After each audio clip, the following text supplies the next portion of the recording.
Simone could feel 12 pairs of eyes burning into her skin as she sat on her own couch in her own home, feeling like a criminal on trial. Her husband Brandon's entire family had shown up unannounced an hour ago, filling her living room with their presence and their judgment. His mother Diane sat across from her with arms crossed. His brother Jerome stood by the doorway like a guard. His cousins, his aunt, his uncle, even his grandmother had come, all arranged in a semicircle that felt designed to intimidate. "We're just concerned about you, sweetheart," Diane said, her voice dripping with fake concern that made Simone's stomach turn. "You've been so secretive about this inheritance situation." Simone gripped her coffee cup tighter. "It's not a situation. It's my inheritance from my aunt.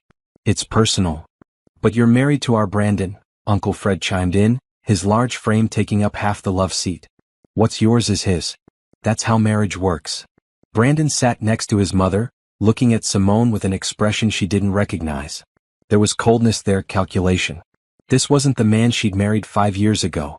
That man had been warm and supportive when she'd grieved losing the parents she barely remembered. That man had held her when she cried about her difficult childhood. This man looked at her like she was an obstacle.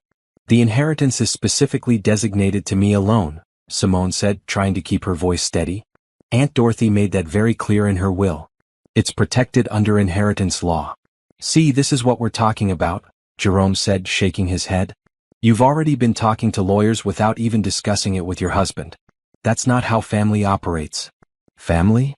Simone felt something crack inside her chest. Where was this family when I was working 2 jobs to help Brandon start his business? Where was this family when I paid our rent for 3 years while he found himself? "That's different," Diane said sharply. "That was your duty as his wife.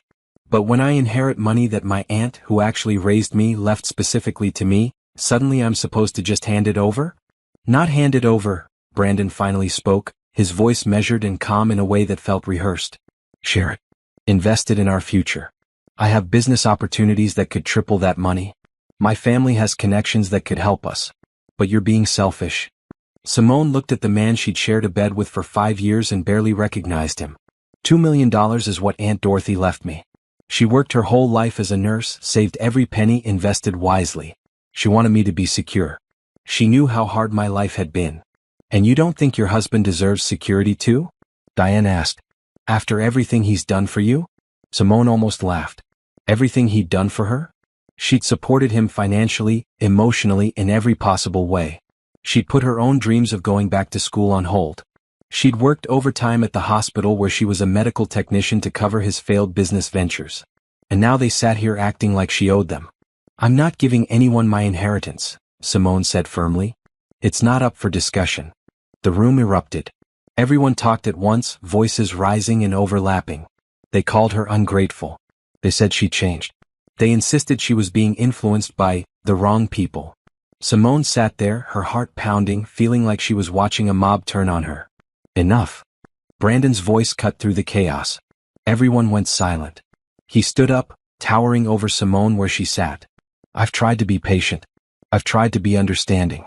But clearly you're not going to see reason." "Reason?" Simone stood up too, refusing to be looked down on in her own home. "You mean agreeing to whatever you want?" "I mean recognizing that we're a team. That what affects you affects me. That your money is our money." "But my debt was never your debt, was it?" Simone shot back. "When I had student loans, those were mine to pay. When I had medical bills from that car accident, those were mine to handle. But my inheritance is suddenly ours?" "You're being ridiculous," Diane said. "Brandon has stood by you. The least you can do is show some appreciation." "I have appreciated him. I've shown it every single day for 5 years. But this inheritance isn't about appreciation. It's about my aunt's wishes and my financial security." "You've already been to a lawyer, haven't you?" Jerome asked, his eyes narrowing. "You've hidden the money away where Brandon can't touch it." "I've protected what's legally mine, yes." "See." Brandon turned to his family. "I told you. She's already moved against me. She's treating me like an enemy instead of her husband. Because you're treating my inheritance like a prize you're entitled to." Simone felt tears of frustration burning her eyes but refused to let them fall. These people would see tears as weakness, as manipulation tactics. "If you loved me, you'd be happy for me. You'd understand that this money represents my aunt's love and care. You'd respect that." "If you loved him," Diane said coldly, "you'd want to invest in his future. In your future together. We have a future together that doesn't require my inheritance. Brandon has a job. I have a job. We were fine before this money. Fine isn't great, Brandon said. Fine isn't the life I want. We could buy a bigger house, start a real business, travel, have the life we deserve. But you'd rather hoard it like some greedy? Don't finish that sentence, Simone warned, her voice low and dangerous. The room went quiet again. The tension was thick enough to choke on. Simone looked at each face and saw the same thing. They thought she was wrong. They thought she was the villain in this story. Not one person in this room was on her side. I think everyone should leave, Simone said quietly. This is my home and I'm asking you all to leave. Our home, Brandon corrected. I pay half the rent. Actually, I pay 2/3 of the rent. I have the bank statements to prove it. Just like I've paid 2/3 of everything for our entire marriage. So yes, my home. And I want you all to leave. No one moved. They all looked at Brandon as if waiting for permission. That small gesture told Simone everything she needed to know. This had been planned. This ambush had been coordinated. They'd come here with a purpose and they weren't leaving until they'd achieved it. Look, Simone, Brandon's voice softened and he reached for her hand. She pulled away. Baby, I know this is overwhelming. I know my family can be intense. But we're just trying to help. Let's table this discussion for now. Think about what we've said. Really think about what's best for us. I have thought about it. The answer is no. Brandon's jaw clenched. The mask of patience slipped for just a second, and Simone saw something ugly underneath. Then his mother spoke and everything changed. Well, Tiffany agrees with us, Diane said matter-of-factly. She thinks Simone is being completely unreasonable. The room went absolutely silent. Every single person froze. Jerome's eyes went wide. Uncle Fred looked at Diane in shock. Brandon's face drained of color. Who? Simone said slowly, her heart starting to pound for an entirely different reason. Is Tiffany? Diane's hand flew to her mouth. She looked at Brandon, realizing her mistake too late. The other family members suddenly couldn't meet Simone's eyes. Who is Tiffany?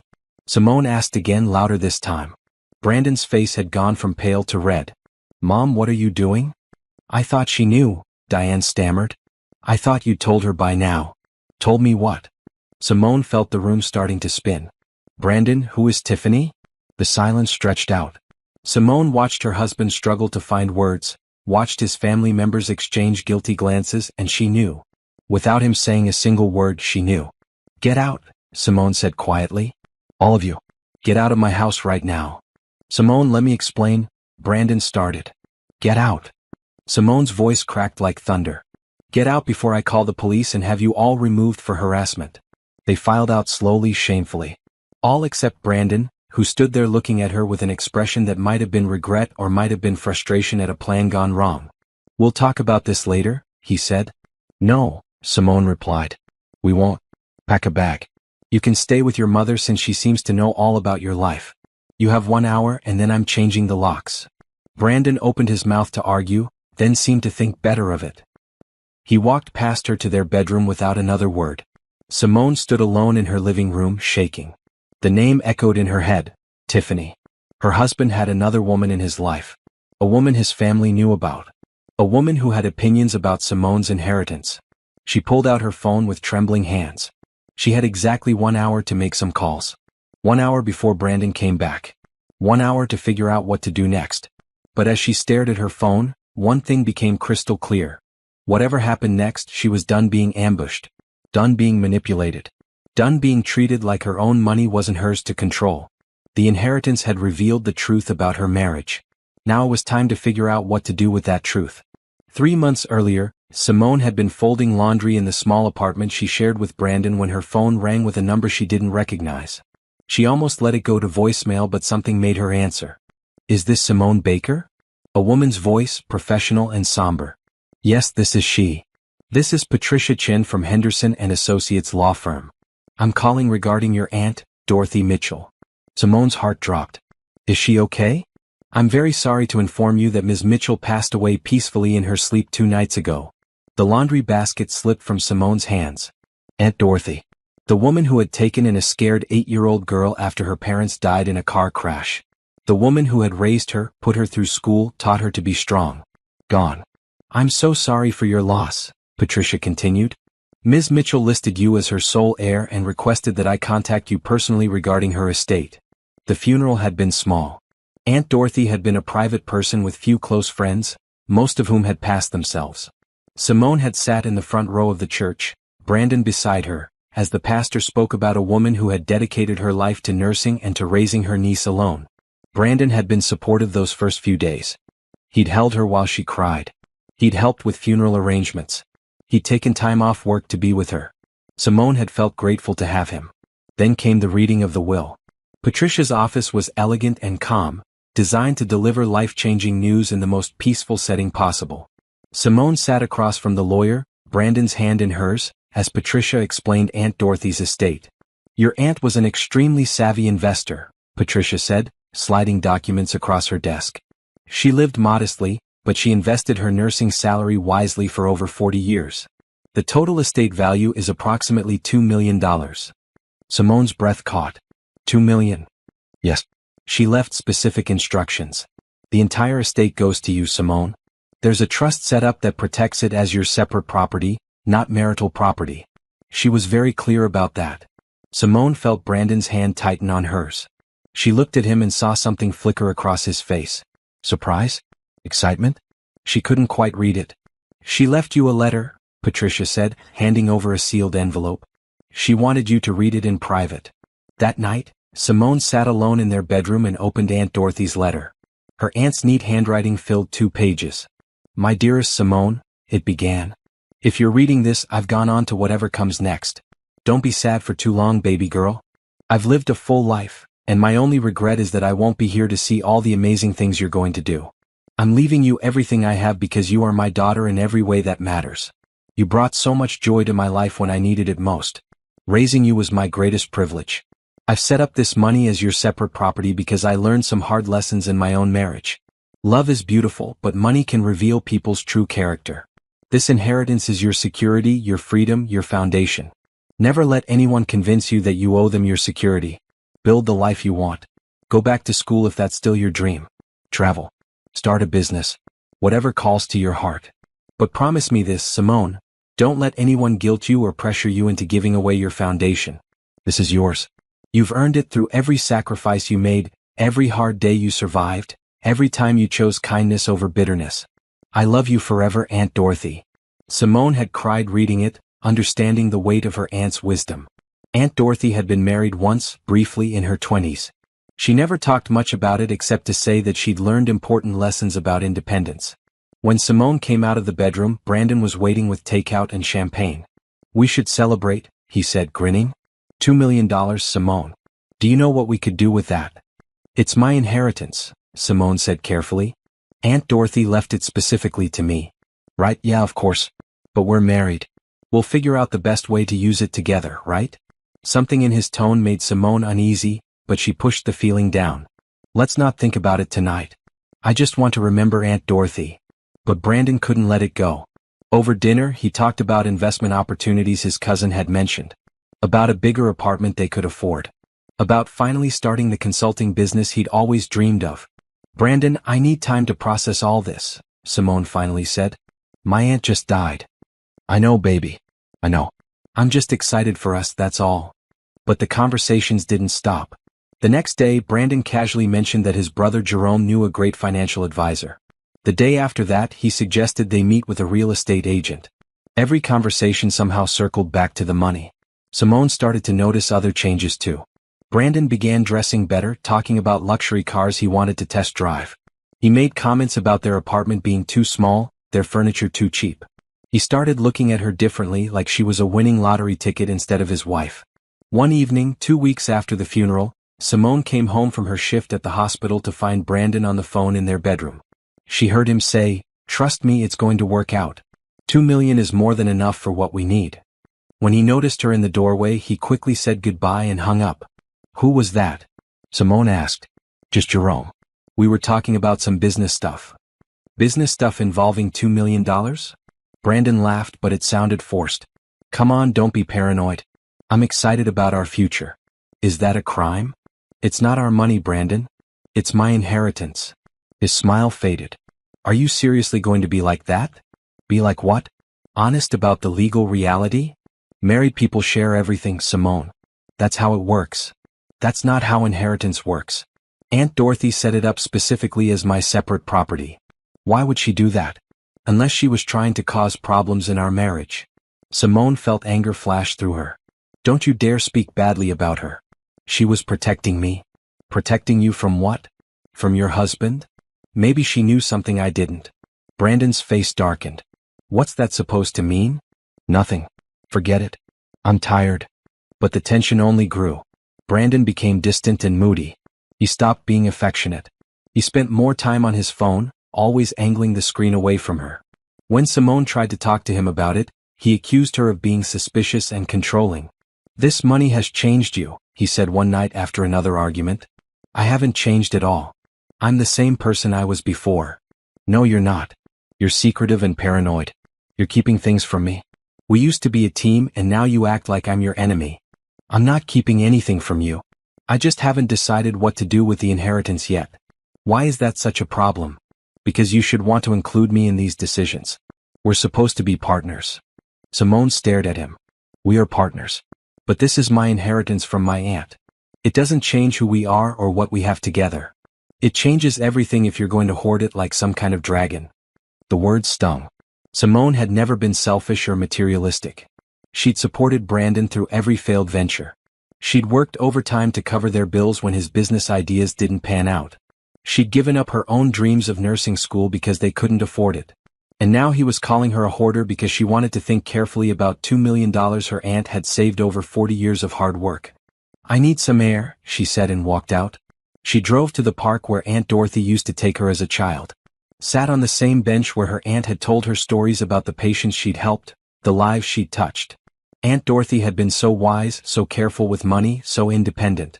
Simone pulled out her phone and called Patricia, the lawyer. I need your advice, Simone said. How do I protect this inheritance? It's already protected under the trust structure your aunt set up, Patricia explained. As long as you keep it in separate accounts under your name only, never commingle it with marital funds, and never add your husband's name to anything, it remains your separate property. What if he pressures me to give him access? Don't. The moment you start using that money for joint purposes or adding his name to accounts, you risk it becoming marital property. Your aunt was very clear in her wishes. If you want to honor them, keep everything separate. That conversation had been 6 weeks ago. Since then, Brandon's pressure had only increased. His family had started calling, dropping hints about investment opportunities.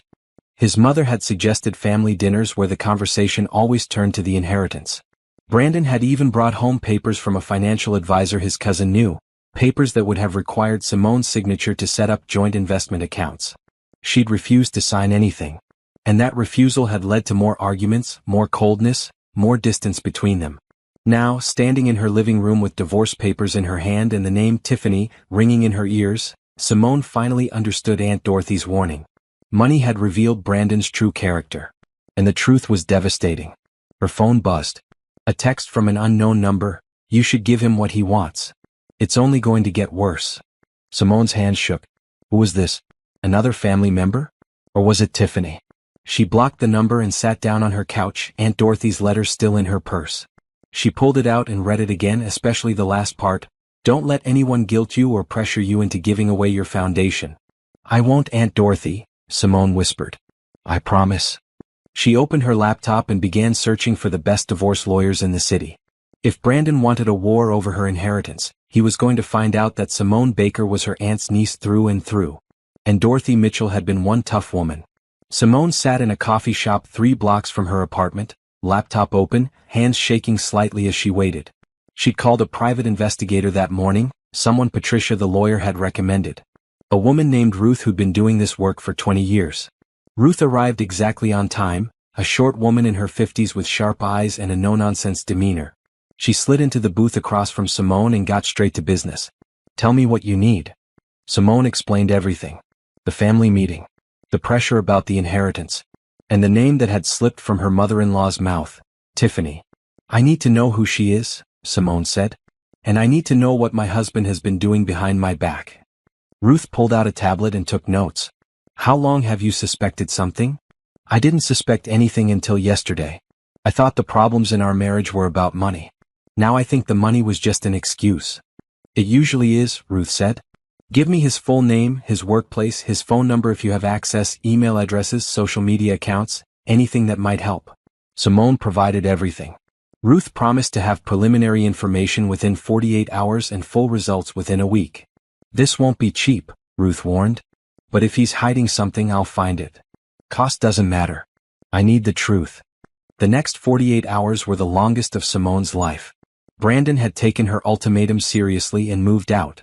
He packed 3 suitcases and left without much argument, which itself felt suspicious. She'd expected him to fight harder, to demand his rights as her husband.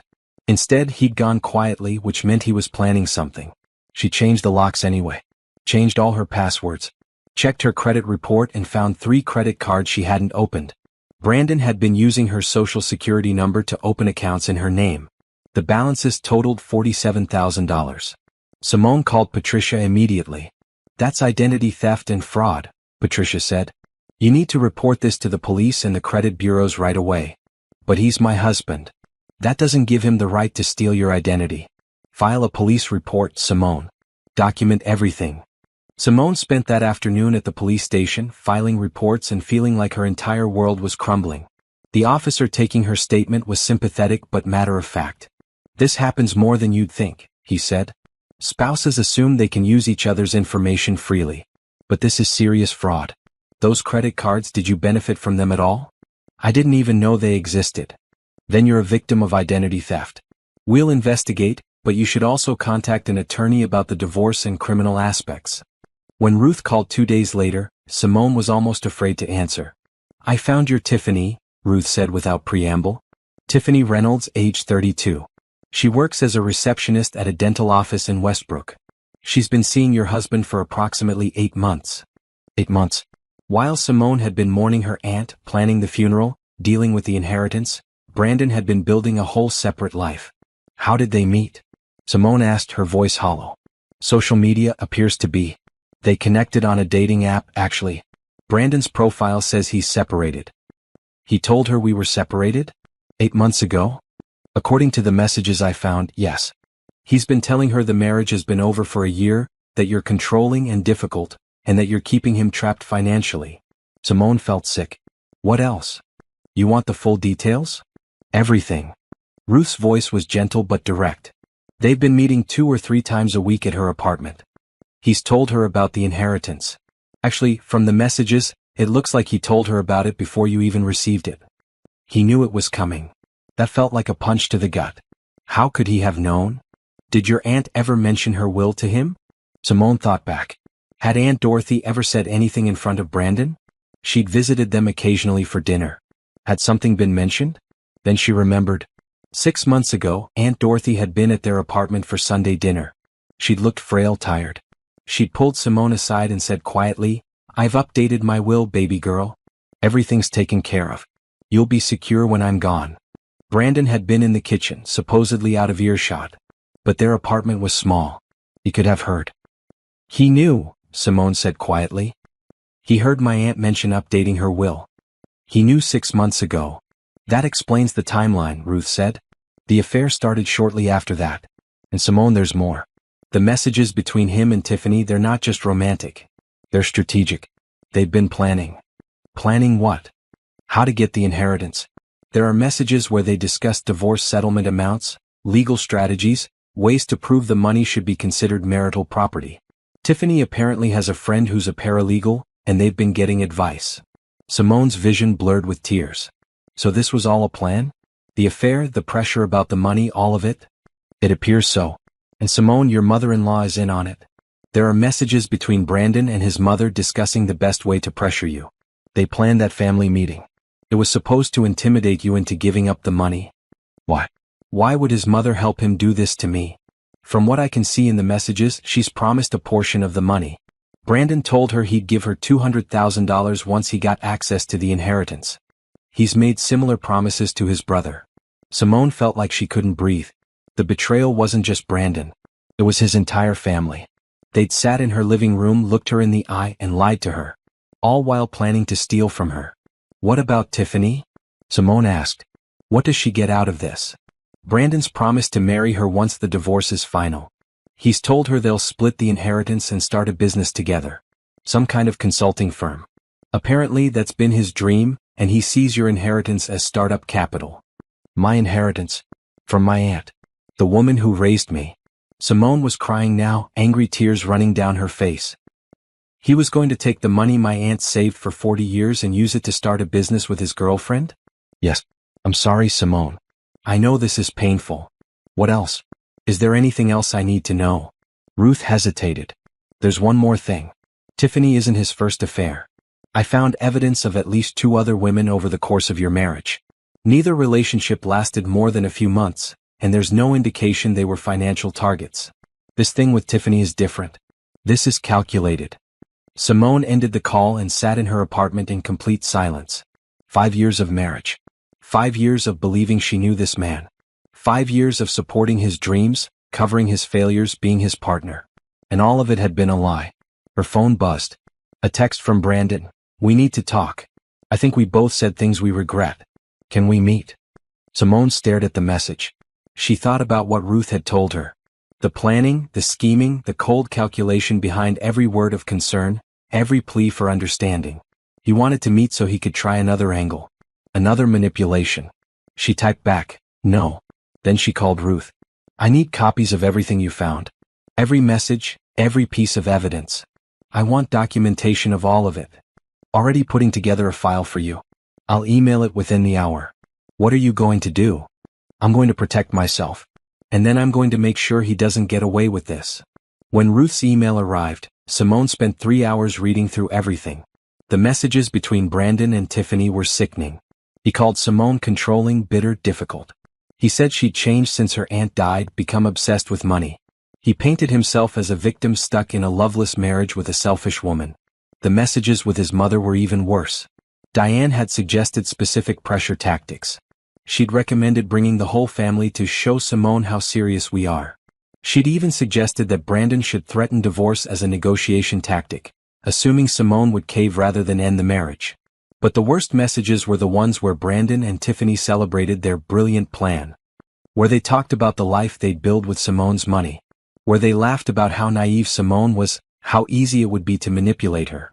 One message from Brandon to Tiffany, sent just 3 days after Aunt Dorothy's funeral, read, "She's devastated right now. Perfect time to start pushing for joint accounts. She'll want to feel like we're a team. Strike while she's vulnerable." Simone read that message 5 times, each time feeling more fury build in her chest. He'd used her grief as a weapon. He'd seen her pain as an opportunity. She opened her laptop and started a new document. At the top, she wrote, "Evidence of fraud, identity theft, and conspiracy."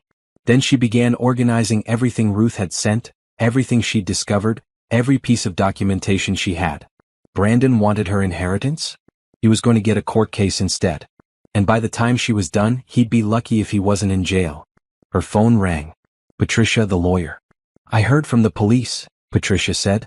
"They're taking the identity theft seriously. But Simone, you need to hire a criminal defense attorney to help navigate this. What Brandon did is serious." "I know. And I have evidence of more than just the credit cards. Can you recommend someone who handles complex fraud cases?" "I can." "But Simone, are you sure you want to go this route? Prosecuting your husband will be difficult emotionally." Simone looked at the messages on her screen. At the plans to steal from her. At the affair. At the cold manipulation of her grief. "I've never been more sure of anything in my life," she said. "Then let's go to war," Patricia replied. Simone met with Patricia and a criminal attorney named Michael Torres in Patricia's office 2 days later. She brought her laptop, 2 flash drives with copied evidence, and a binder containing printed versions of everything Ruth had found. Michael was in his mid-40s, with gray temples and an intense focus that made Simone feel like she was being taken seriously. He spent an hour reviewing all the evidence without saying a word, occasionally making notes on a legal pad. Finally he looked up. "This is substantial. Not only do you have evidence of identity theft with the credit cards, but these messages show premeditation and conspiracy. That's serious criminal exposure for your husband. What kind of charges are we talking about?" Simone asked. "Identity theft, credit card fraud, conspiracy to commit fraud, possibly wire fraud if he used electronic means to access your accounts or attempt to access your inheritance. Each of these carries significant penalties. Will it stick? He's going to say he had permission because we're married. The credit cards won't fly with that defense. You reported them, you have no history of using them, and they were opened without your knowledge. The conspiracy aspect is trickier, but these messages are damning. He's literally discussing how to illegally access your inheritance. Patricia leaned forward. What about the civil side? The divorce? With this evidence, the divorce is straightforward. No judge is going to award him any portion of the inheritance given the circumstances. In fact, Simone might have grounds to sue him for emotional distress and fraud. I don't want his money, Simone said. I just want him away from mine. Michael smiled slightly. That's refreshing. Most people in your position want revenge. I want justice. There's a difference. Over the next week, Michael and Patricia worked together to build a comprehensive legal strategy. First, they filed for a restraining order to prevent Brandon from contacting Simone or attempting to access any accounts in her name. The judge granted it immediately based on the identity theft evidence. Then they filed formal criminal complaints with the police, providing all the evidence Ruth had gathered. The detective assigned to the case, a woman named Sandra Lopez, called Simone in for an interview. I've seen a lot of financial fraud cases, Detective Lopez said. But I have to tell you, the level of planning here is unusual. Your husband and this woman put real thought into this. What happens next? Simone asked. We'll investigate. Interview witnesses, subpoena records, build a case. It'll take time, but with the evidence you've provided, we have a solid foundation. What about his family? His mother and brother were involved in the planning. If we can prove they were active participants in the conspiracy, they could face charges too. The messages between your husband and his mother are certainly suggestive, but we'll need more. That gave Simone an idea. She called Ruth again. I need you to find out everything you can about Brandon's family. Financial records, criminal history, anything that might show a pattern of this kind of behavior. Ruth called back 3 days later with information that made Simone's blood run cold. Diane, your mother-in-law, she's been sued twice for financial exploitation. Once by an elderly woman she worked for as a caregiver, and once by her own sister. Both cases settled out of court, but the allegations were similar. She manipulated vulnerable people out of money. So this is what she does? It appears to be a pattern. And get this, Jerome, your husband's brother, was charged with fraud 5 years ago for a fake investment scheme. He pleaded down to a misdemeanor and got probation, but the charges were serious. They're a family of con artists. That's not legally provable, but there's certainly a pattern of financially questionable behavior across the family. Armed with this new information, Simone met with Detective Lopez again. The detective's eyes widened as she reviewed the additional evidence. This changes things. If the family has a history of this behavior, it strengthens the conspiracy case significantly. I'll need to bring in a financial crimes specialist. While the criminal investigation progressed, Patricia filed the divorce petition. Brandon's response came within a week, and it was exactly what Simone expected. He claimed the marriage was irretrievably broken, that Simone had become mentally unstable after her aunt's death, and that he was entitled to half the inheritance as marital property. He also filed a motion for temporary spousal support, claiming he couldn't afford his living expenses without access to Simone's income. He's got some nerve, Patricia said when she saw the filings. He commits fraud, gets caught, and now wants you to support him financially? What do? We respond with everything we have. And Simone, I think it's time we depose Brandon and Tiffany. Let's put them under oath and see how their story holds up. The deposition was scheduled for 2 weeks later. In the meantime, Simone went back to work at the hospital, trying to maintain some normalcy in her life. But word had gotten around about her situation, and her co-workers were supportive. Several of them shared their own stories of financial betrayal and bad divorces. You're doing the right thing, her supervisor told her during a break. Don't let anyone make you feel guilty for protecting yourself. The night before Brandon's deposition, Simone couldn't sleep. She kept thinking about seeing him again, about hearing him lie under oath, about facing the reality of what her marriage had become. Her phone buzzed at 2 a.m. A text from an unknown number: drop the charges. You're making a mistake. Then another: we can work this out. Don't destroy Brandon's life over money. Then a third: you'll regret this. Simone screenshot each message and sent them to Detective Lopez. The response came quickly: those messages might constitute witness intimidation. Keep sending them to me. Don't respond. The deposition took place in Michael Torres's office. Brandon arrived with his own lawyer, a man named Robert Kim, who looked uncomfortable with his client. Tiffany arrived separately with her own representation, a young woman who seemed overwhelmed by the situation. Simone sat in the corner with Patricia and Michael, watching as Brandon was sworn in. He looked different than she remembered. Thinner, more haggard. His confidence seemed forced. Michael started with simple questions. How long had Brandon been married to Simone? When did he first learn about the inheritance? When had his relationship with Tiffany begun? Brandon lied about almost everything. He said the affair started after Simone became obsessed with money. He claimed he didn't know about the inheritance until after Aunt Dorothy died. He insisted the credit cards were a misunderstanding, that he'd thought they were joint cards. Michael smiled slightly and pulled out a binder. Mr. Baker, I'm now showing you text messages between you and Ms. Reynolds dated 8 months ago. In these messages you discuss your wife's inheritance.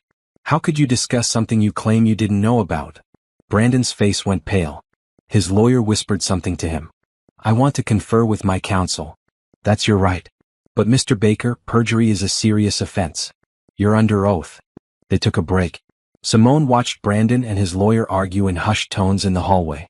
When they came back, Brandon's entire demeanor had changed. I may have been mistaken about some of the timeline, he said carefully. Mistaken? Or lying? Objection, Robert Kim said. Argumentative. But the damage was done. Michael continued questioning, pulling out message after message, piece of evidence after piece of evidence. By the end of 2 hours, Brandon had contradicted himself at least a dozen times. Tiffany's deposition was even more damaging. She cracked under questioning within 30 minutes, admitting that Brandon had told her about the inheritance early in their relationship, that they'd discussed ways to get the money, that his mother had been involved in planning. Did you know Brandon was still married when you began your relationship with him? Michael asked. He said they were separated, Tiffany said, tears streaming down her face. He said the marriage was over and everything but paperwork. But they were still living together? He said it was temporary. That she wouldn't let him leave until money stuff was settled. So he lied to you too. Tiffany looked at Brandon, who was watching from across the room. I guess he did. After the depositions, Michael pulled Simone aside. We've got him. Between the text messages, the credit card fraud, and his perjury today, the criminal case is solid. And the divorce case is even stronger. What happens now? Now we wait for the prosecutor to decide on charges. But Simone, I'd be surprised if Brandon doesn't face serious criminal penalties. Simone should have felt victorious. Instead, she just felt tired. 5 years of her life had been built on lies. The man she trusted had betrayed her in the worst possible way. And now she was watching his entire life collapse because of his own greed and stupidity. But she also felt something else. Relief. Because she was free. The truth was out, documented, undeniable. Whatever happened next, she knew she'd never have to question herself again. She'd done the right thing by protecting her inheritance, by trusting her instincts, by refusing to be manipulated. As she left the office building, her phone rang. It was Detective Lopez. Simone, we've made an arrest. Brandon Baker is being charged with identity theft, fraud, and conspiracy. The prosecutor is also looking at charges against Diane Baker and Jerome Baker. They'll be arraigned tomorrow. That fast. With the evidence you provided and their own testimony, we had more than enough for probable cause. I wanted you to hear it from me first. Simone stood on the sidewalk, people rushing past her on their way to wherever they were going, and let herself feel it all. The pain of betrayal. The anger at being used. The satisfaction of justice being served. And underneath it all, the beginning of something new. Freedom. Thank you, she told Detective Lopez. For taking this seriously. Thank you for having the courage to come forward. A lot of people don't. As Simone walked to her car, she thought about Aunt Dorothy. About the letter warning her that money reveals people's true character. About the inheritance that had seemed like a blessing but had actually been a test. A test she'd passed. And a gift that had revealed the truth just in time to save her from wasting more years on a man who'd never truly loved her. Simone stood in front of the bathroom mirror, barely recognizing the woman staring back at her. The past month had aged her. Dark circles under her eyes from sleepless nights. Cheekbones more prominent from forgotten meals. But there was something else too. A hardness in her eyes that hadn't been there before. A strength that came from surviving betrayal. Her phone buzzed. A message from Patricia. Meeting at 10 a.m. Bring all documents. Today was the day they'd put together the final strategy for both the criminal case and the divorce proceedings. Simone had spent weeks gathering every piece of evidence, every receipt, every bank statement from their 5-year marriage.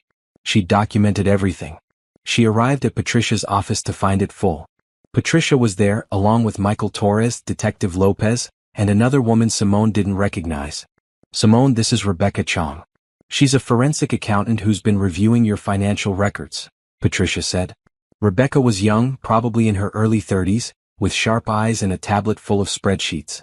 She shook Simone's hand firmly. "I've been going through everything," Rebecca said without preamble. "And I have to tell you, this is one of the most clear-cut cases of financial fraud I've ever seen." She pulled up a presentation on the conference room screen. "Over the course of your marriage, you contributed approximately $280,000 to joint expenses. Brandon contributed around $90,000. That's a 75/25 split, despite you claiming everything was equal." Simone felt her stomach sink. She'd known she paid more, but seeing it laid out in numbers was different. "But that's not even the worst part," Rebecca continued. "These 3 credit cards opened in your name have a combined balance of $47,000. I tracked the purchases. None of them were for household expenses or anything you'd benefit from. Luxury items mostly. Electronics, designer clothes, expensive dinners." "Let me guess," Simone said bitterly. "He was buying things for Tiffany. Among others. There are charges at hotels you never stayed at, restaurants in cities you've never visited. He's been using your credit to fund his entire double life." Michael leaned forward. "Here's what we're going to do. First, the criminal case.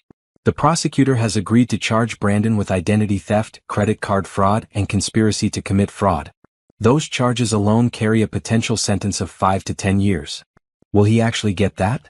Simone asked. "Depends on his criminal history and whether he pleads guilty. First offense usually means a lighter sentence, but the premeditation and the amount of money involved work against him. I'd say he's looking at 2 to 5 years realistically." "What about his mother and brother?" "Diane and Jerome are being charged as co-conspirators. The messages show they were actively involved in planning to defraud you. They'll likely face lesser charges, maybe probation if they cooperate." Detective Lopez spoke up. "There's something else. When we arrested Brandon, we found additional evidence on his phone. He'd been researching ways to forge your signature, looking up information about inheritance law, even contacting your bank pretending to be you." "He tried to access my inheritance account?" Simone felt cold. "He tried. The bank flagged it as suspicious because he couldn't answer the security questions. That's actually another charge we're adding, attempted financial fraud." Patricia pulled out a thick folder. "On the divorce side, this is going to be straightforward given the circumstances. You have grounds for divorce based on adultery and fraud. The inheritance is completely protected. And given Brandon's criminal activity, I'll be requesting he pay your attorney fees. Will I get anything from him? The money he owes me?"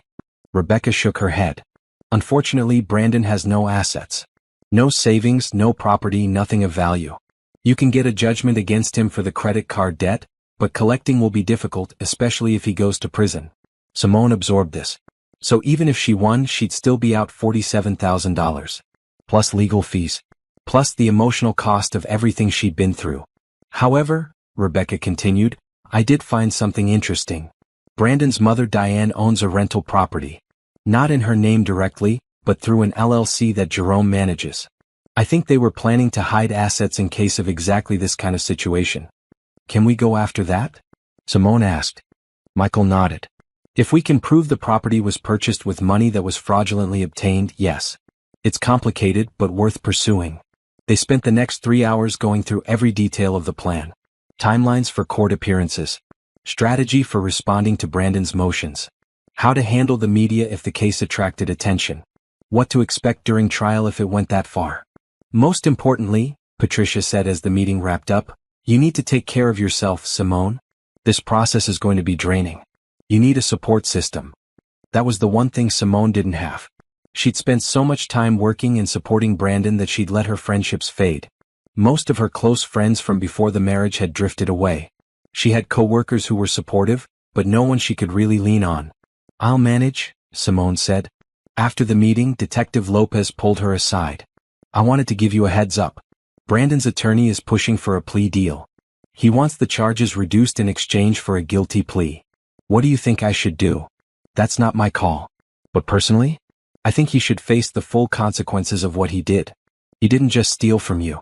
He planned it, executed it, and involved his whole family. That's not a moment of weakness. That's a pattern of behavior. Simone thought about the messages she'd read. The cold calculation. The jokes about her naivety. The celebration of manipulating her grief. No deal, she said firmly. He takes this to trial or pleads to the full charges. That's what I hoped you'd say. That evening, Simone sat in her apartment, surrounded by legal documents and evidence binders. Her phone rang. A number she didn't recognize, but she answered anyway. Simone. A woman's voice, hesitant. Who is this? It's Lauren. Jerome's wife. I don't know if you remember me. Simone did remember her vaguely. A quiet woman who'd been at a few family gatherings, always in the background. What do you want? I need to talk to you. In person. Please. It's important. Something in Lauren's voice made Simone agree to meet. They chose a public place, a busy coffee shop downtown. Lauren was already there when Simone arrived, looking nervous and exhausted. Thank you for coming, Lauren said. I know you have no reason to trust anyone in Brandon's family right now. You're right. I don't. So why did you want to meet? Lauren pulled out a folder. Because I want to help you. Jerome and Diane, they've done this before. Not exactly like this, but similar. They find vulnerable people and take advantage. It's how they operate. Why are you telling me this? Because I'm tired of being part of it. And because they're trying to drag me into this mess. They want me to lie for them, to say I was with Jerome when he was actually meeting with Brandon. I won't do it. What's in the folder? Documentation of their other schemes. A woman Diane took money from 3 years ago. An investment scam Jerome ran that he avoided prosecution for by paying people off. A pattern of behavior that shows this isn't a one-time thing. Simone looked through the documents. Bank transfers, threatening messages, settlement agreements. It was damning. Why are you giving this to me instead of the police? Because I'm giving it to them too. I already talked to Detective Lopez. But I wanted you to have copies. I wanted you to know that you're not crazy, you're not wrong, and you didn't do anything to deserve what they did to you. Tears pricked at Simone's eyes. It was the first time anyone from Brandon's family had acknowledged the truth without trying to manipulate her. Thank you, she said quietly. There's one more thing, Lauren said. Tiffany isn't the first woman Brandon did this with. There was another woman 2 years ago. Her name was Angela. Brandon convinced her to lend him money to start a business. She gave him $15,000. He never paid her back and blocked her when she tried to contact him. Do you know where I can find Angela? Lauren slid a piece of paper across the table. Her contact information. She might be willing to testify about his pattern of behavior. After Lauren left, Simone sat in the coffee shop for a long time, thinking. This wasn't just about her inheritance anymore. It was about stopping people who'd made a career out of exploiting others. People who saw kindness as weakness and trust as an opportunity. She called Michael Torres. I have new evidence. A lot of it. And I have a witness who can testify about Brandon's history of financial fraud. I think we need to meet again. How soon can you get to my office? I'm on my way. As Simone drove through the city, she thought about Aunt Dorothy. About the 40 years of hard work that had created the inheritance. About the wisdom that had protected it from people like Brandon. About the strength it took to live independently, to trust your instincts, to refuse to be manipulated. Aunt Dorothy had left her more than money. She'd left her a foundation to stand on. And Simone was going to make sure that foundation was used to stop people like Brandon from hurting anyone else. The war was far from over. But for the first time since this nightmare began, Simone felt like she was winning. The courtroom was cold and impersonal, all wood paneling and harsh fluorescent lights. Simone sat at the plaintiff's table with Patricia and Michael, watching as Brandon entered with his attorney. He didn't look at her. Didn't acknowledge her existence. After 5 years of marriage, she'd become invisible to him. Today was the emergency hearing for temporary orders in the divorce. Patricia had filed for exclusive possession of the marital apartment, protection of all assets, and enforcement of the restraining order. Brandon's attorney was arguing that Brandon should be allowed back into the home, that the restraining order was punitive, and that Simone was being vindictive. Judge Morrison, a woman in her 60s with steel gray hair and a no-nonsense expression, listened to both sides. Then she looked directly at Brandon. Mr. Baker, I've reviewed the evidence in this case. The credit card fraud, the text messages, the testimony from your deposition. Can you give me one good reason why I should allow you anywhere near Ms. Mitchell? Brandon's attorney stood up quickly. Your Honor, those are criminal allegations that haven't been proven. My client hasn't been convicted of anything. He's been charged with multiple felonies and there's substantial evidence supporting those charges. Ms. Mitchell has a right to feel safe in her own home. The temporary restraining order stands, and I'm granting her exclusive possession of the marital residence. Furthermore, all joint accounts are to be frozen pending the outcome of the divorce. Mr. Baker, you're not to contact Ms. Mitchell directly for any reason. All communication goes through attorneys. Am I clear? Yes, Your Honor, Brandon said quietly. Simone felt a wave of relief. She'd been terrified the judge would be sympathetic to Brandon, would believe his claims that she was overreacting. But Judge Morrison had seen through him immediately. Outside the courtroom, Patricia squeezed her shoulder. That went as well as it possibly could have. You're protected now. But protection on paper didn't stop the harassment. Over the next week, Simone received anonymous calls at all hours. Someone left a dead rose on her car windshield. She found her tires slashed one morning. Each incident was reported to Detective Lopez, but proving who was responsible was difficult. It's most likely Brandon or his family, Detective Lopez said. But without evidence I can't do much. Are you feeling safe? I'm being careful. Looking over my shoulder constantly. It's exhausting. That's the point. They want to wear you down, make you feel like it's not worth fighting. Don't let them win. Simone refused to be intimidated. She installed security cameras outside her apartment. Changed her daily routines. Varied her routes to work. Started taking self-defense classes. If Brandon wanted to make her afraid, he was going to fail. At work, things were complicated. Her supervisor was supportive, but Simone could feel other people whispering. Some thought she was brave. Others thought she was vindictive. One coworker had the nerve to say, "Maybe you should just give him some money and move on.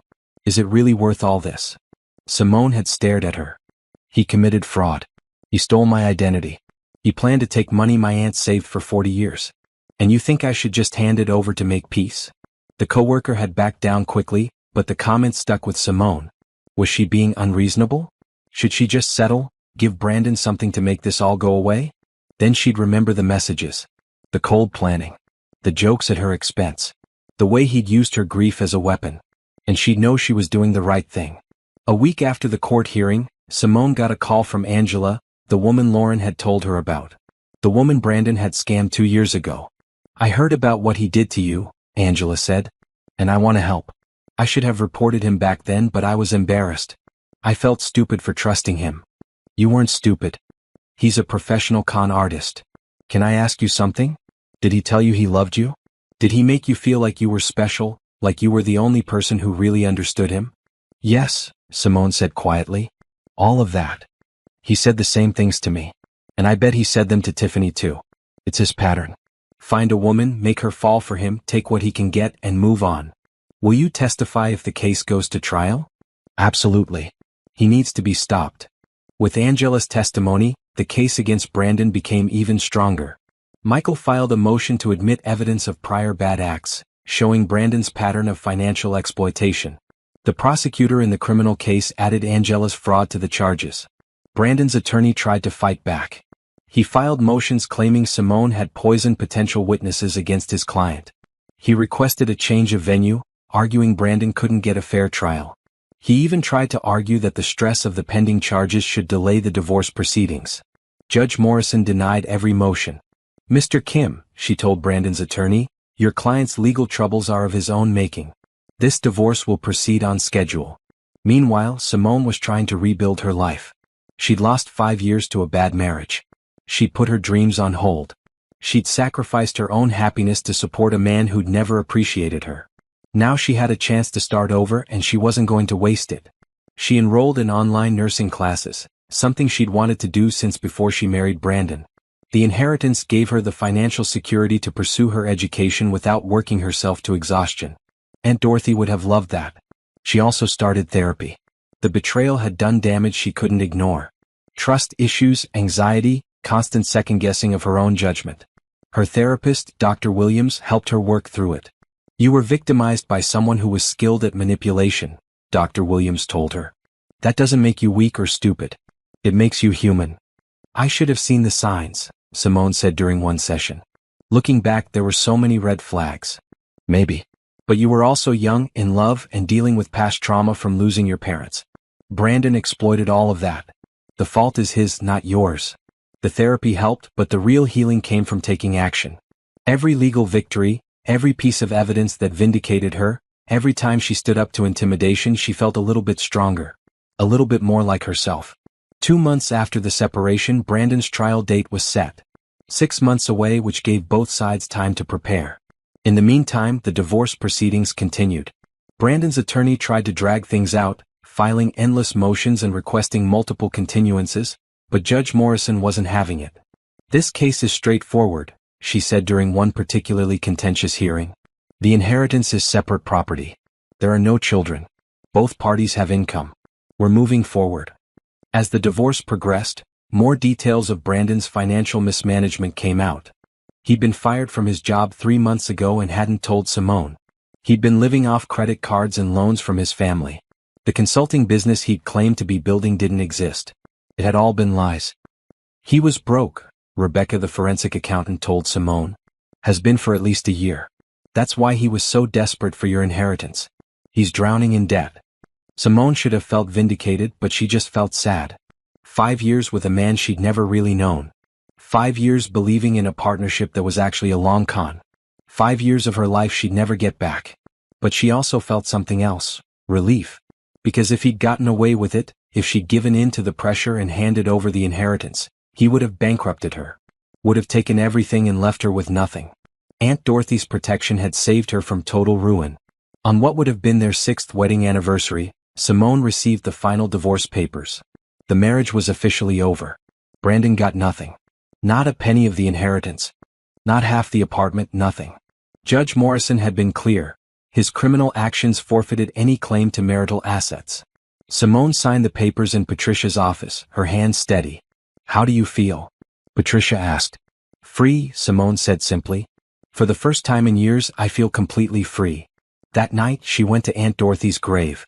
She hadn't been there since the funeral, couldn't face it while everything was chaos. But now, with the divorce finalized and the criminal trial upcoming, she felt ready.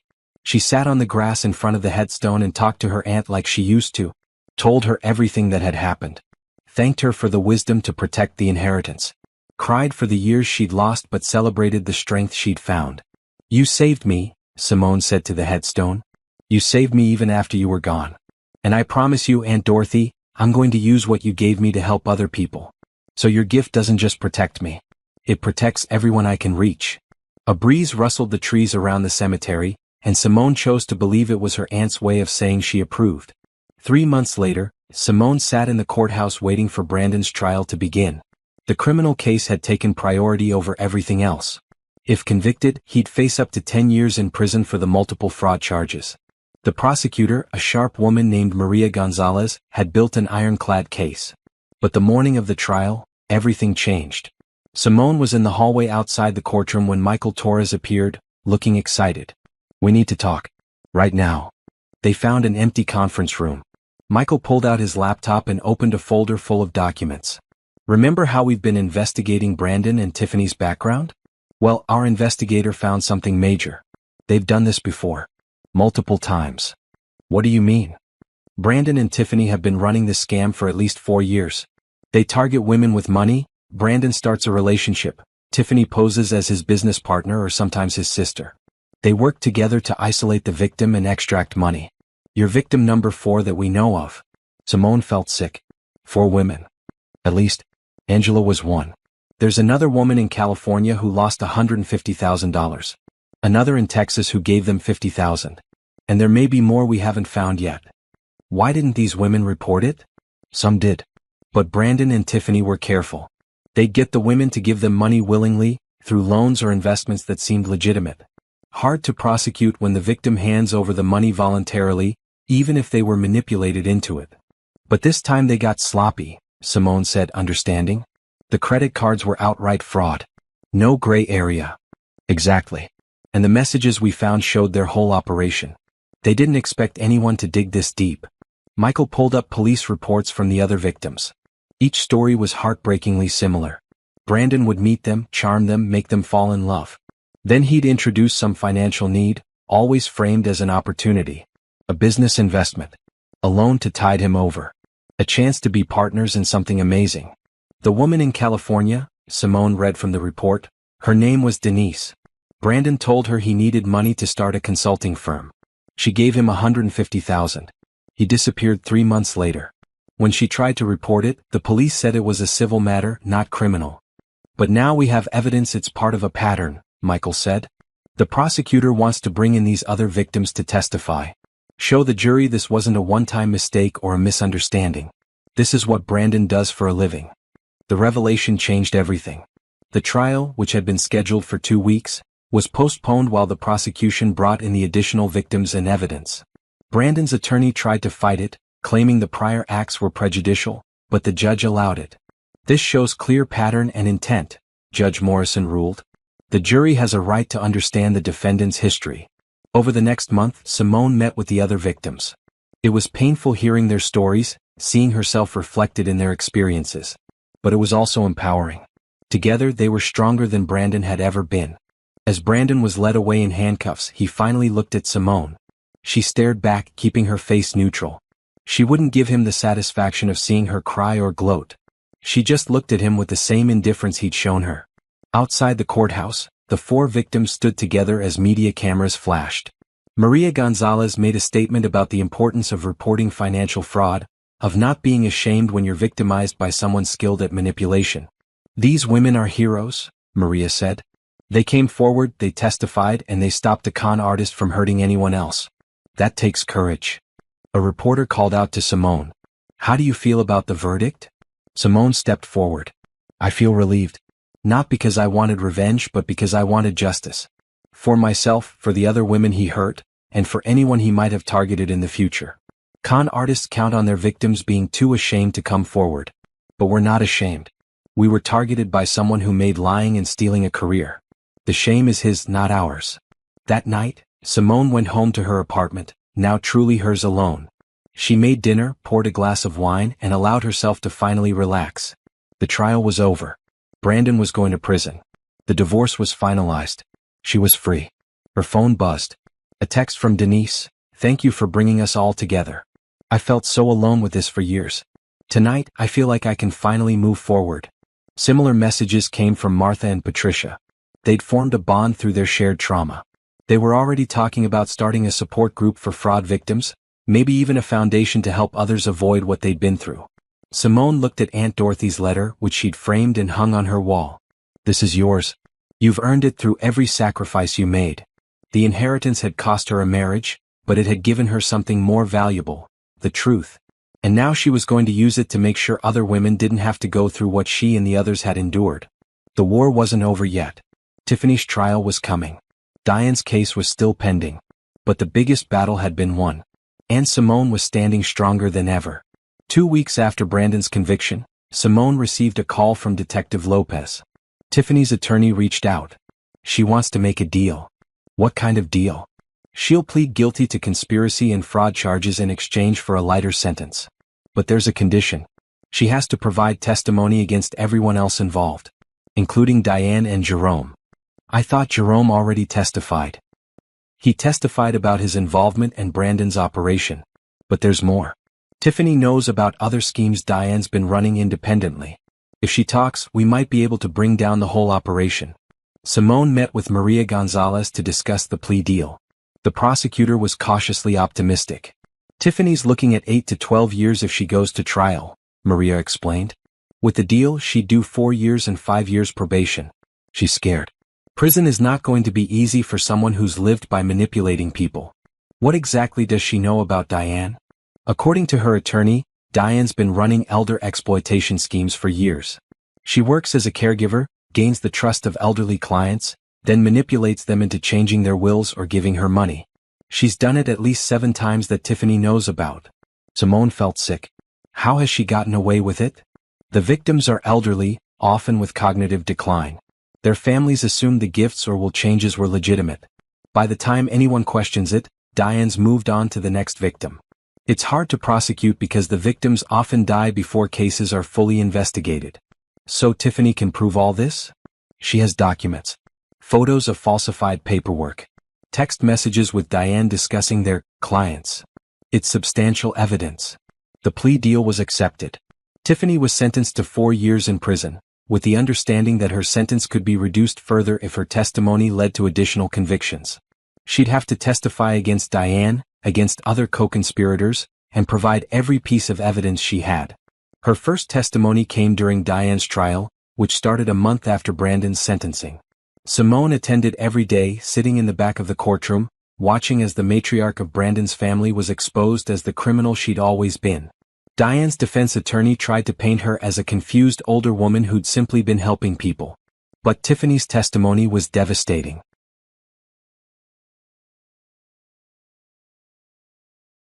Diane taught Brandon everything he knew, Tiffany said from the witness stand. She'd been running cons since before he was born. She saw him as her protege. When Brandon and I started working together, Diane helped us refine our approach. Told us what worked, what didn't. How to spot vulnerable targets. And what about her own activities? The prosecutor asked. She specialized in elderly victims. People who were lonely, whose families didn't visit often. She'd get hired as their caregiver, become their closest companion, then slowly isolate them from everyone else. By the time she'd manipulated them into changing their will, they were completely dependent on her. The prosecutor presented evidence of 7 different victims over 15 years. Elderly people who'd changed their wills to leave everything to Diane. Families who'd been shocked to discover their parents had disinherited them in favor of a caregiver they'd known for less than a year.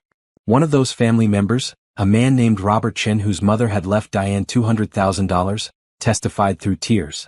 My mother had Alzheimer's. She barely knew who I was by the end. But somehow she signed a new will leaving everything to Diane. When I questioned it, Diane had a lawyer friend of hers confirm the will was legitimate. It took me 2 years to prove my mother wasn't mentally competent when she signed it. By then the money was gone.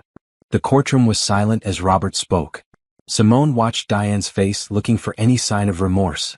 There was none. Just cold calculation even now. The jury deliberated for 2 days. When they returned, they found Diane guilty on 5 counts of elder exploitation and fraud. The other cases had too much time passed to prosecute, but 5 was enough. At sentencing, the judge was harsh. Mrs. Baker, you preyed on the most vulnerable members of our society. You stole from people who trusted you, who depended on you for their care. You betrayed that trust in the most callous way possible. The court sentences you to 12 years in federal prison. Diane's face went white. 12 years at her age was essentially a life sentence. She'd likely die in prison. As she was led away, she looked at Simone with pure hatred. This is your fault, she hissed. If you'd just shared the money like you were supposed to, none of this would have happened. Simone stared back calmly. No. This is your fault for thinking you could steal from me. For thinking I was weak enough to be manipulated. You underestimated me and now you're paying the price. With Diane convicted, the focus shifted to Jerome. His plea deal meant he avoided prison, but he faced 5 years probation and had to pay restitution to all the victims he'd helped defraud. He'd lost his job, his reputation, and his freedom to leave the state without permission. Lauren, his wife, filed for divorce. She came to see Simone one last time before moving back to her home state. I'm sorry for my part in all this, Lauren said. I should have spoken up sooner. You spoke up when it mattered, Simone replied. You helped stop them. That takes courage. What will you do now? I'm going to use my inheritance the way my aunt would have wanted. I'm going to help people. Over the next few months, the media coverage of the case was extensive. A family of con artists brought down by one woman who refused to be a victim. Articles were written, think pieces published. Some criticized Simone for being too harsh, for pursuing criminal charges instead of just divorcing Brandon and moving on. But most people understood. This wasn't about revenge. It was about justice. The other victims, Denise, Martha, and Patricia, got some measure of closure too. While they couldn't recover all the money they'd lost, the conviction gave them validation. They hadn't been foolish. They'd been targeted by professionals. Brandon's sentencing came last. Given his extensive criminal history and the number of victims, he received the maximum, 10 years in federal prison. He'd be in his mid-40s when released, with a felony record that would follow him forever. At the sentencing hearing, Simone gave a victim impact statement. She'd thought carefully about what to say, wanting to find the right words to capture what Brandon had taken from her. Your Honor, she began, Brandon Baker didn't just steal my money. He stole 5 years of my life. He stole my trust in people. He stole my aunt's final gift to me, not the money itself, but the peace of mind she wanted me to have. When I met Brandon, I was young and hopeful. I believed in love and partnership. He saw those beliefs as weaknesses to exploit. He turned my kindness into a weapon against me. Used my grief as an opportunity. But here's what he didn't understand. The same aunt who left me that inheritance also taught me to be strong. To stand up for myself. To refuse to be a victim. She taught me that sometimes the kindest thing you can do is refuse to let bad people get away with hurting others. I'd love to. Let's set up a partnership. The collaboration with Gabrielle's shelter was just the first. Soon, the foundation was working with organizations across the state, providing financial education workshops, legal consultations, and direct financial assistance to women trying to escape abusive situations. Simone also started a blog, sharing her story and providing resources for others. The blog attracted thousands of readers. Women would email her, thanking her for speaking openly about financial abuse, for making them feel less alone. One email in particular stuck with her. It was from a woman named Jessica who'd read about Simone's case in the news. "Your story saved my life," Jessica wrote. "My husband was pressuring me to give him access to an inheritance I received. I kept thinking I was being selfish, that married people should share everything. But after reading about your case, I realized he was showing the same red flags Brandon showed. I found out he'd been having an affair and planning to divorce me once he got the money. Because of your courage to speak up, I protected myself. Thank you." Simone printed that email and hung it on her office wall. This was why she'd fought so hard. Not just for herself, but for women like Jessica who needed to see that standing up to financial abuse was possible and necessary. Her personal life was healing too. She'd completed her nursing degree online and gotten a part-time job at a hospital, balancing it with her work at the foundation. She'd reconnected with old friends she'd lost touch with during her marriage. She'd built a support system of strong, genuine people. Therapy had helped too. Dr. Williams had guided her through the trauma of betrayal and into a place of genuine healing. Simone no longer blamed herself for trusting Brandon. She understood she'd been targeted by someone skilled at manipulation. The shame was his, not hers. One evening, at a foundation fundraising event, Simone was giving a speech when she noticed a man watching her from the back of the room. He was tall, with kind eyes and a warm smile. When she finished speaking, he approached. "That was powerful," he said. "I'm Gabriel Cruz. I'm a financial advisor who specializes in helping people recover from fraud. I'd love to volunteer with your foundation if you're looking for help." Simone shook his hand, feeling an unexpected flutter in her chest. "We're always looking for volunteers, especially financial professionals. Do you have experience with fraud victims?" "I do. I've been helping people rebuild after financial crimes for 10 years. What you're doing here is important. I'd like to be part of it." Gabriel started volunteering at the foundation 2 days a week. He was patient with clients, understanding of their shame and fear, and skilled at explaining complex financial concepts in simple terms. He and Simone worked together often, and she found herself looking forward to the days he'd be in the office. But she was cautious. The wounds from Brandon were still fresh even months later. She'd promised herself she wouldn't rush into anything, wouldn't let her guard down too quickly. Gabriel seemed to understand.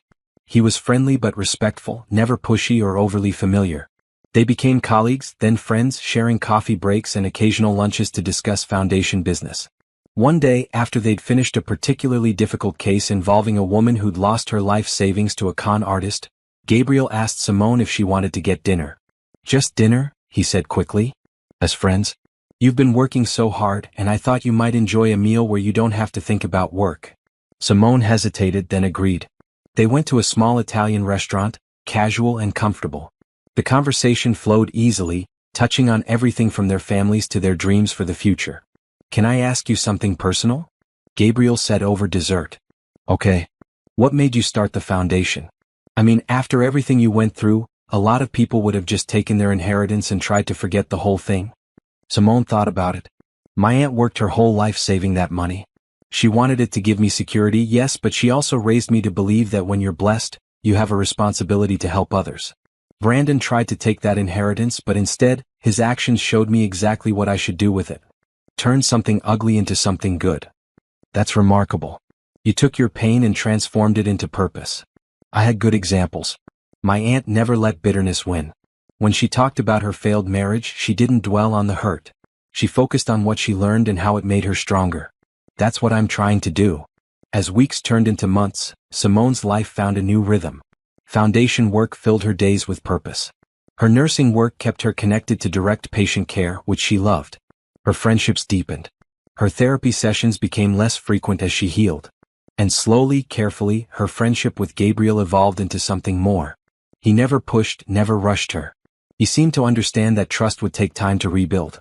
One evening, a year after Brandon's conviction, Gabriel took Simone back to the park where Aunt Dorothy used to take her as a child. They sat on the same bench where Simone had so many important conversations with her aunt. "I know you're still healing," Gabriel said. "And I respect that. But I need you to know that I care about you. Not about your inheritance, not about what you can do for me. About you. The person who turned tragedy into triumph. The woman who helps others every day. That's who I see." Simone looked at him, really looked at him. She saw kindness in his eyes. Patience. Genuine feeling. And she realized she was ready. Not to dive into something intense, but to take small steps toward trusting again. "I care about you too," she said. "But I need to take this slow. As slow as you want. I'm not going anywhere." They sat on that bench as the sun set, talking about everything and nothing, and Simone felt something she hadn't felt in a long time. Hope. Not just hope for herself, but hope that good things were still possible. That trust could be rebuilt. That love, real love, might still be out there. The foundation continued to grow. In its first year they helped over 200 women. The following year they expanded to 3 cities. They partnered with law schools to provide legal students with real-world experience while offering free legal services to victims. Simone became a recognized voice in the movement against financial abuse. She testified before legislative committees about the need for better protections. She worked with banks to improve their fraud detection systems. She wrote articles and gave speeches and never stopped fighting for women who were where she'd been a year ago, scared, betrayed, and wondering if justice was possible. The answer, she could now say with certainty, was yes. Justice was possible. Healing was possible. And turning pain into purpose was the most powerful thing anyone could do. 1 year and 3 months after Brandon's conviction, Simone stood at the podium of a large conference hall, looking out at 500 women attending the Dorothy Mitchell Foundation's first annual conference. The theme was From Victim to Victor, and the day was filled with workshops, speakers, and support groups. "When my aunt left me her inheritance," Simone said to the crowd, "she gave me more than money. She gave me a foundation to build on. A platform to stand on. The security to take risks and fight back when I needed to." Today, the Dorothy Mitchell Foundation has helped over 400 women escape financial abuse, prosecute fraud, and rebuild their lives. And we're just getting started. The applause was thunderous. In the front row sat Denise, Martha, and Patricia, the other victims from Brandon's trial. Next to them were Nicole and Jessica, and dozens of other women the foundation had helped. In the back sat Gabriel, watching with pride. After the conference, Simone drove to the cemetery. It had become her ritual whenever something significant happened. She'd visit Aunt Dorothy's grave and share the news, ask for advice, or simply sit in the peaceful quiet. "We did it, Aunt Dorothy," Simone said, sitting cross-legged on the grass. "Your money didn't just protect me. It's protecting hundreds of women. Giving them the resources to fight back, to escape, to survive. You saved so many lives beyond just mine." Her phone buzzed. A text from Detective Lopez. "Thought you'd want to know. Brandon's being transferred to a facility in Oregon tomorrow. Fresh start far from here." Simone stared at the message. Brandon would be in prison for another 8 years. She'd thought she'd feel something hearing about him, some residual anger or satisfaction. But she felt nothing. He was irrelevant to her life now. Just a chapter that had closed. She did feel something about his victims though. About the women who'd come after her testimony, sharing their stories. About the fact that stopping him had protected countless other women from being his next targets. That evening she had dinner with Gabriel. They'd been dating for 6 months now, taking it slow just like she'd needed. He'd been patient, understanding, respectful of her boundaries. She was learning to trust again, one day at a time. "I have something to tell you," Gabriel said over dinner. "I've been offered a job in Chicago. Really good position, more money, great benefits." Simone's heart sank. "When would you start?" "That's the thing. I turned it down." "Why?" "Because my life is here. The foundation work I love. My friends. I know we're taking things slow, and I'm not expecting any declarations or commitments. But I wanted you to know that I choose this. I choose being here." Simone felt tears prick her eyes. Not sad tears, but grateful ones. "Thank you for telling me. And Gabriel, I want you to know that I'm ready. Not to rush anything, but to actually build something real with you. To trust that what we have is genuine. They spent the evening talking about the future. Gabriel's ideas for expanding the foundation's financial education programs. Simone's dream of writing a book about her experience to help more women. Their shared vision of a world where financial abuse was taken as seriously as physical abuse. The next morning, Simone woke up early and went for a run through her neighborhood. The apartment she'd shared with Brandon was long gone. She'd moved to a beautiful place near the foundation's office, decorated exactly how she wanted it. Every piece of furniture was chosen by her. Every picture on the wall reflected her taste. It was completely and wholly hers. At work, her staff had prepared a surprise. The foundation had received a major grant from a women's rights organization, enough to fund their operations for the next 3 years and expand to 5 more cities. "We're going to help thousands of women," Ruth said, tears in her eyes. "Do you realize that? Thousands of women who might have stayed trapped, who might have lost everything. We're giving them a way out." Simone looked around the office at the team she'd built. Survivors who'd become advocates. Lawyers who believed in justice. Counselors who understood trauma. Together, they were creating something that would outlast all of them. That afternoon, she received a call from Maria Gonzalez, the prosecutor. "I wanted to give you an update," Maria said. "Remember how we discussed expanding the investigation into other fraud rings? Well, we've identified 3 more networks operating similar schemes. Your case has become a blueprint for how to investigate and prosecute these kinds of organized fraud operations. You've changed how we approach these crimes. So other women will have an easier time getting justice?" "Exactly. Because of your willingness to come forward and fight, the system is better prepared to help the next victim. That's your legacy, Simone." Later that week, Simone received an invitation to speak at a law school about financial fraud and victim advocacy. After her talk, a young woman approached her, a third-year law student with determined eyes. "I'm writing my thesis on financial abuse prosecution," the student said. "Your case inspired me to specialize in this area. I want to be the kind of lawyer who helps women like you." Simone smiled. "The world needs more lawyers like that. If you're interested, the foundation has an internship program. We could use someone with your passion." That moment crystallized everything for Simone. This was the ripple effect Aunt Dorothy had hoped for. One act of protection, one woman's foresight, had created waves that would touch countless lives for years to come. On the 2nd anniversary of Aunt Dorothy's death, Simone organized a memorial event at the park she'd loved. Friends, family, foundation staff, and clients attended. They shared stories of how Aunt Dorothy's legacy had impacted them. Nicole, the teacher who'd been the foundation's first client, spoke tearfully about how the foundation had helped her escape an abusive relationship and rebuild her life. She'd just been promoted to vice principal and was financially stable for the first time in years. Martha, one of Brandon's victims, talked about finally being able to trust again, about the healing that came from seeing justice served. Gabriel talked about how Aunt Dorothy's wisdom had created not just a foundation for Simone, but a foundation for an entire movement of women helping women. When it was Simone's turn to speak, she pulled out Aunt Dorothy's letter, which she'd brought with her. "My aunt wrote me that money reveals people's true character," Simone said. She was right. The inheritance she left me revealed who Brandon really was. But it also revealed who I could be. Strong enough to fight back. Brave enough to speak up. Dedicated enough to help others. She told me not to let anyone guilt me into giving away my foundation. She was talking about the money, yes, but also about the foundation she'd built in me through years of love and guidance. That foundation of strength, independence, and compassion. That's what I'm building on now. Aunt Dorothy, if you can hear me, I want you to know your gift has multiplied. It's not $2 million helping one person anymore. It's a movement helping thousands. Your 40 years of savings are changing lives every single day. That's the return on your investment. That's your legacy." As the sun set over the park, Simone felt complete peace. The nightmare that had started with a family meeting and a terrible revelation had transformed into something beautiful. She'd survived betrayal, fought for justice, and turned her pain into purpose. Her phone buzzed one last time. An email from a woman in another state who just discovered her partner was trying to access her inheritance. "I found your story online. I know what to do now because you showed me it's possible to fight back. Thank you for giving me hope." Simone closed her eyes and smiled. This was victory. Not revenge against Brandon, not satisfaction at his punishment. But this, other women finding hope, finding strength, finding their own foundations to stand on. She'd started this journey as a victim. She'd become a survivor. And now she was a victor, not because she'd defeated her enemy, but because she'd created something good from something terrible. As she walked to her car with Gabriel beside her, her phone in one hand and Aunt Dorothy's letter carefully folded in her pocket, Simone knew with absolute certainty that she'd made her aunt proud. The inheritance had been protected. The money was being used wisely.